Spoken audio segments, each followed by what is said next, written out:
पाकिस्तान में जो सर्टिफाइड या लाइसेंस्ड जो रोमाटोलॉजिस्ट है, महर अमराज जोड़ जिसको कह सकते हैं, वो हुँ, भी यकीनन बहुत कम है। मरीज हमारे पास उस वक्त तकरीबन आते हैं जिनके जोड़ टेढ़े, बेरब्त, बेशक्ल, नकारा हो चुके थे, या हुँ, उस अर्थराइटिस की वजह से उनके जिस्म के जो मुख्तलिफ अज़ा हैं वो हुँ, मुतासर होने लगते हैं, तब वो डॉक्टर्स के पास ले जाते हैं। दुनिया भर में जो जदीद अद्वियात मुहैया हैं हुँ। उनमें अक्सरियत पाकिस्तान में भी रियायती कीमत पे वो दस्तयाब हैं, और इसका 100% इलाज है। मरीज अल्हम्दुलिल्लाह बिल्कुल ठीक हो जाते हैं अगर बर वक्त तशखीस के लिए आएँ, बर वक्त डॉक्टर की हिदायत के मुताबिक दवाई लें, तो अल्हम्दुलिल्लाह वो बेहतर हो जाते हैं, वो बेशक उम्र के किसी हिस्से में भी हो। अच्छा, रूमेटोलॉजी की अगर हम बात करें तो पाकिस्तान में भी अगर इसको देखा जाए तो ये इतनी वास्ट फील्ड नहीं है। लोगों को इसके बारे में कई दफ़ा पता ही नहीं होता कि रूमेटोलॉजिस्ट जो होते हैं वो काम करते क्या हैं।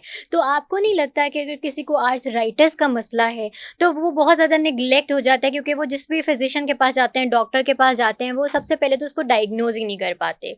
वो आपको सिंपल कह देते हैं कि जी आपके जोड़ों का मसला है, लेकिन जोड़ों के मसले की जड़ क्या है उस तक नहीं जाते। आप क्या कहेंगे इस बारे जी, में? इसमें मेरी राय ये है कि सबसे जो अहम फैक्टर है वो मरीज़ खुद हैं इसके। उनके हुँ, बिहाफ़ पे उनकी वजह से ये डिले होता है, वो इसको नज़रअंदाज़ करते हैं। वो हुँ, ये जोड़ों की दर्द और सोज़िश को दर्द की गोलियों से या देसी टोटका से खुद ही मैनेज करते रहते हैं, उसका इलाज करते रहते हैं। और हुँ, पाकिस्तान में एक सेकंड अगर उसको लिया जाए, पाकिस्तान में जो सर्टिफाइड या लाइसेंस्ड जो रोमाटोलॉजिस्ट है, महर अमराज जोड़ जिसको कह सकते हैं, वो हुँ, भी यकीनन बहुत कम है।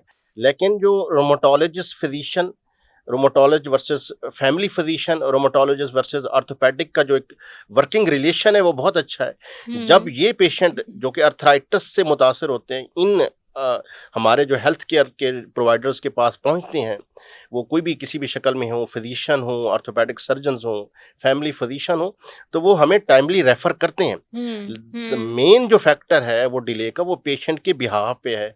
वो इन चीज़ों को नज़रअंदाज़ करते हैं। स्पेशली मरीज़ हमारे पास उस वक़्त तकरीबन आते हैं जिनके जोड़ टेढ़े, बेरब्त, बेशक्ल, नकारा हो चुके थे, या हुँ, उस अर्थराइटिस की वजह से उनके जिस्म के जो मुख्तलिफ अज़ा हैं वो हुँ, मुतासर होने लगते हैं, तब वो डॉक्टर्स के पास ले जाते हैं। तो सबसे इम्पोर्टेंट चीज़ जिसको कहते हैं ना अवेयरनेस, यस, वो लोगों में बहुत बहुत बहुत कम है। ज़रूरी है। हुँ, इवन जो डिले टाइम है, इवन यूएसए में भी वो इवन 6 मंथ टू 6 ईयर्स है पेशेंट का।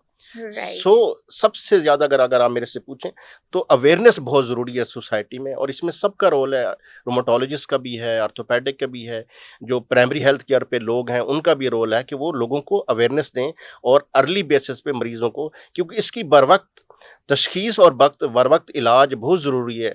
अगर वक़्त पे इसका इलाज ना किया गया तो इसकी पेचीदगियाँ बहुत ज़्यादा हैं, ना सिर्फ़ जोड़ों की शक्ल में, बल्कि उसके जो असरात जिस्म के मुख्तलिफ अज़ा पे हैं वो भी हुँ, मुतासिर होते हैं।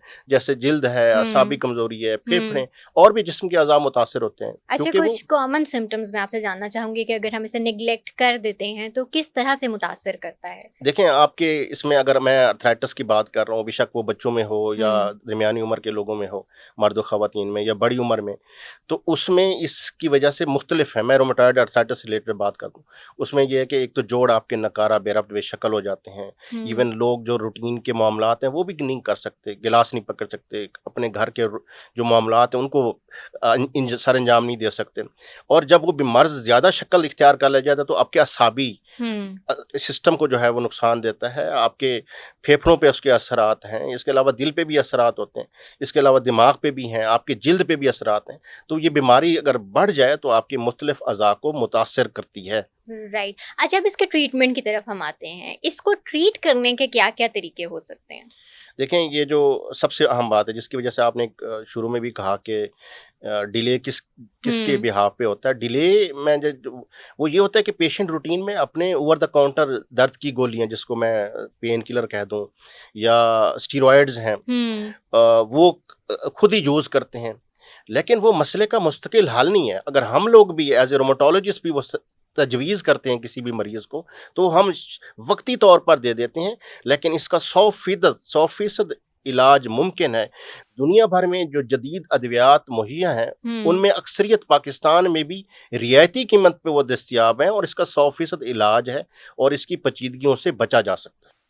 राइट, तो इसको क्या, अगर आर्थराइटिस आपका बहुत ज़्यादा बिगड़ जाता है तो क्या सर्जरी की तरफ भी जाना पड़ता है? जी, उसमें वो रोमाटोलॉजिस्ट और ऑर्थोपेडिक जो एक हमारा रिलेशनशिप है, उसमें असेस करते हैं कि डिज़ीज़ एक्टिव यानी उसमें तेज़ी है, उसमें सोज़िश का अमल तेज़ तो नहीं है, हुँ, जिस्म के मुख्तलिफ अज़ा नकारा तो नहीं हो चुके। तो वो हुँ, डिपेंड करता है कि वो उसकी स्टेज कौन-सी है डिज़ीज़ की। राइट। देन डिसाइड कि इसके लिए सर्जरी कितनी मुफ़ीद हो सकती है उस रेलेवेंट मरीज़ के लिए। राइट। अच्छा, मेडिसिन्स की आप बात करें तो कहा जाता है कि एक्सेसिव मेडिसिन लेने से हमारे जिस्म के जो मुख्तलिफ अज़ा होते हैं वो भी नाकारा हो जाते हैं।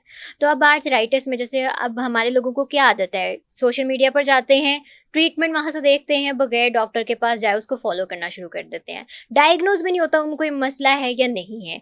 तो जो लोग होम रेमेडीज़ की तरफ चले जाते हैं, घरेलू टोटकों का इस्तेमाल करते हैं, वो अपनी बीमारी किस हद तक बिगाड़ लेते हैं? आपका बहुत अच्छा सवाल है। इसमें जो हमारे एक मुआशरे में इस बात का बहुत ज़्यादा अमल दखल है कि वो ये समझते हैं कि जो ये अर्थराइटिस है, इसका इलाज दर्द की गोलियों से होता है और स्टीरॉइड से होता है, एक। हुँ, और कुछ लोग इसको इसलिए नज़रअंदाज कर देते हैं कि ये जो कि अर्थराइटिस जो है, ये कैंसर या कैंसर से मिलती-जुलती बीमारियाँ हैं, इसका तो इलाज ही मुमकिन नहीं है। हुँ, तो समझने की बात ये है कि ये अर्थराइटिस पेन किलर या मल्टीविटामिन से ठीक नहीं होता या देसी टोटका से ठीक नहीं होता। ये आपका इम्यून सिस्टम जब तक रेगुलेट नहीं होगा और उसकी जो अद्वियात हैं वो भी स्पेसिफिक हैं हुँ, और उससे इसका 100% इलाज है। स्पेसिफिक जो इसकी अद्वियात हैं, जो कि दुनिया भर में जो तरक्की याफ्ता ममालिक हैं, उनमें हमारे जैसे मुल्क में भी इसकी अद्वियात अल्हम्दुलिल्लाह रियायती कीमत पे मुहैया हैं और हमने ये देखा है कि मरीज़ अल्हम्दुलिल्लाह बिल्कुल ठीक हो जाते हैं अगर बर वक़्त तशख़ीस के लिए आएँ, बर वक़्त डॉक्टर की हिदायत के मुताबिक दवाई लें, तो अल्हम्दुलिल्लाह वो बेहतर हो जाते हैं, वो बेशक उम्र के किसी हिस्से में भी हो।